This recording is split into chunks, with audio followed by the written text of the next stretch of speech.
Hey there, welcome to the Movie Review Mom YouTube channel. Thank you so much for joining me today. As you know, if you're a subscriber, my goal is to give you the heads up and the scoop on filmmaking, writing, and quality and content so that you can decide whether or not you want to spend time or money or both sometimes watching a specific film. And if you're brand new to my channel, yay, I'm so glad you're here. I'm so glad you found me. So, today the movie I'm reviewing is called The Marvels. The newest addition to the Marvel Cinematic Universe is now playing in theaters. The movie is PG-13 and is an hour and 45 minutes. This is the shortest Marvel movie ever, and it does go by pretty quickly. You're like, oh, okay. The movie review mom grade I'm giving it is a B minus. And some people may say that that's even a generous score.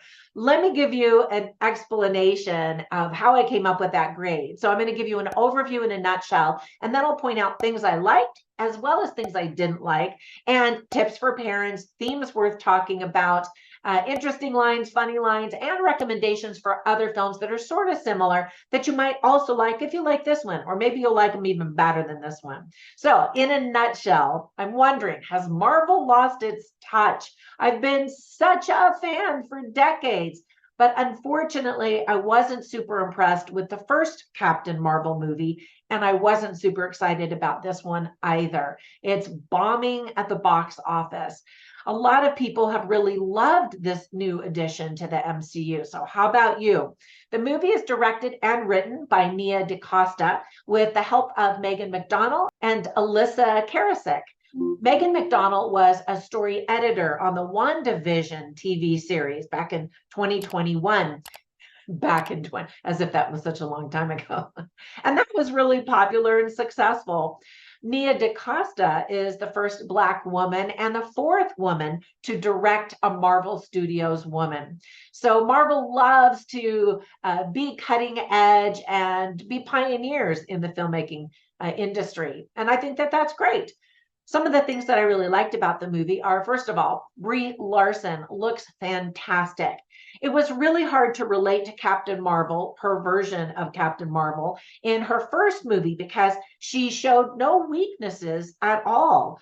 All of the other superheroes have some kind of flaw or quirk that makes them endearing. And so finally, in this movie, she reveals doubts about herself, has concerns, and doesn't have that constant arrogant look on her face that she did in the first Captain Marvel film. So I really liked her character so much more in this film. The newest Marvel to join the team is played by Iman Vellani. She's very enthusiastic and offers a lot of comic relief for the film. Not only is she the first Pakistani superhero, but she's also the first mutant to be introduced to the MCU. Some of the special effects are pretty cool. Another part of the Marvel team is the lovely Tiana Paris, who also does a great job. And we also can't forget Samuel L. Jackson, who has now been in 10 Marvel movies, plus the post-credit scene in the Iron Man movie in 2008. So good for him. He's kind of a constant and a running thread that keeps it all together. There are cats and kittens, weird ones though. It was funny when the song from the Broadway musical Cats started playing. With all of the focus on female empowerment between villains and heroines, I guess you could say this gives new meaning to the term catfights. And if you like kittens, that's fun. I mean, I love kittens and cats, but there's some crazy stuff that happens there. So just a heads up, especially for kids. Now, the cat characters are back from the very first Captain Marvel movie, but the actors are different. Like all Marvel movies, keep watching after the rolling credits for another fun clip. Now, I've never read comic books, although I have a cousin who owned a whole comic book company and business where he would certify authentic comic books and that whole thing. But it's interesting to learn that the idea for the Marvels switching places whenever they use their powers is actually an homage to the original series in the 1960s when Captain Marvel, who back then was a man, would switch places with his teen sidekick, Rick Jones. There are a lot of action sequences, and I think Marvel fans are always looking forward to that. The story is very imaginative. It doesn't always make complete sense, but it sure is creative. The soundtrack is fun and energizing, often providing humor to the scenes themselves. And we've seen that done many times in other Marvel films. The heart of the movie is provided by the Khan family and their love and support for their daughter. Captain Marvel is completely devoted to helping others and always willing to make whatever sacrifices are required without any thought for herself. And that provides a lot of heart for this movie. And again, makes her so much more likable than in the first Captain Marvel movie. Now, with all of that praise, there were a lot of things I didn't like about the movie. First of all, the script is simply too busy and messy. It's destined to be forgettable. We barely have time to get to know the Marvels in Act 1. We're supposed to root for them and cheer them on, love them, but we really don't get to know them that well. We learn a little bit more as the movie progresses, but it's almost a little bit too late. The movie tries to inject humor, but it doesn't always land. It's yet one more female empowerment movie that emphasizes diversity.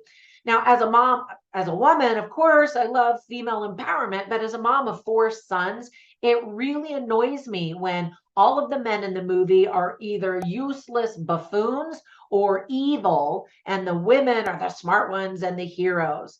It's just getting very, very tired. Let's move on and have some balance.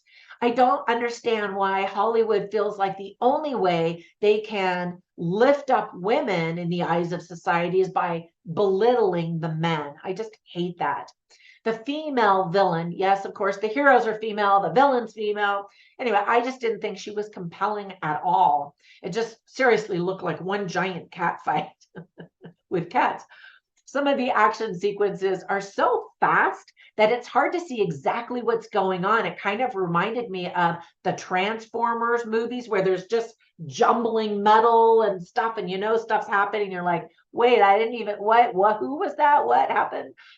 Anyway, so I kind of felt that way about it as well. It's just not really well written overall. Let me give you some tips for parents. There is some profanity. There are cute cats, but they become pretty scary, as I mentioned. There's violence with various weapons as well as hand-to-hand combat, explosions, destruction, people in perilous situations, cats in perilous situations. Young kids will appreciate the colorful palette and exciting action, but they might not be able to fully understand the story. And that's true for adults as well. Some of the themes that are worth talking about are family, friendship, teamwork, sacrifice for others, which I think is a great theme, your greater purpose, which is a great theme. And then, of course, the time-space continuum. We're seeing that in so many Marvel movies lately. And it's, I think, time to move on to a different topic. Now, I always take notes and write down the funny lines and interesting lines just so you can get a taste for the script writing and dialogue and all of that. So I have them all on my written review at Movie Review Mom. I'll share a few of them with you right now. So for example, on the funny lines, Captain Marvel says, "Hey, you want to party with the Avengers?" And it's just a reminder that this is part of the Avengers world, in case you didn't know. Not that that line is funny, but it's, I guess it's funny if you didn't know. Anyway, Kamala Khan has a line where she says, "If this is all top secret information, why is it on a clear case?" And I thought that's a very good point. Another funny line is when Monica Rambeau says, "How many chapters of Captain Marvel fan fiction is this giving you?" And then another line is by the Saber Intercom. You hear it say, "Stop running and let the kittens eat you. You will be fine." And that line actually did make me laugh. Now, some of the interesting lines are when Tessa Thompson, we get a little quick cameo of Tessa Thompson playing Valkyrie, says, "You can stand tall without standing alone." And that kind of speaks to that whole Avengers team.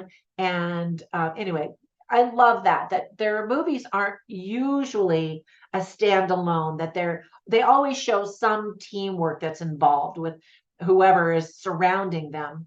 Anyway, and then another line by Carol Danvers / Captain Marvel, played by Brie Larson, is when she says, I thought if I fixed it, then I could come home. Home is actually a really big theme in this as well. And I really liked that. That's a powerful theme. All right, so I immediately thought of 3 female superhero movies that you might enjoy if you haven't seen them already. The first female superhero empowerment movie I thought of is Black Widow, which features Scarlett Johansson. I actually enjoyed that movie, although I thought Florence Pugh totally stole the show. A lot of people didn't like it. Anyway, you can check out my movie review of that one because I think I enjoyed it more than most of the film critics out there. Another one is Wonder Woman. Now, that's a fantastic female empowerment movie and doesn't completely belittle men. And I appreciated that. Shows teamwork. And it was the very first one where I was like, okay, I'm sold. Good job, DC Comics. And then another one, I think that flew under the radar, is Elektra. Have you seen that one? I really enjoyed that one as well. And I love the star in that. And I thought she just did a fantastic job. I've just been a fan of hers for years. All right, that's it. Thank you so much for spending some time on my YouTube channel. I really appreciate it. Be sure to like, subscribe, comment down below. All of those actions require hardly any time on your part, but they really help my YouTube channel to grow, and it spreads YouTube magical fairy dust on their algorithm all over my channel. So thank you so much. Have a fantastic day, and I'll catch you in the next one. Bye for now.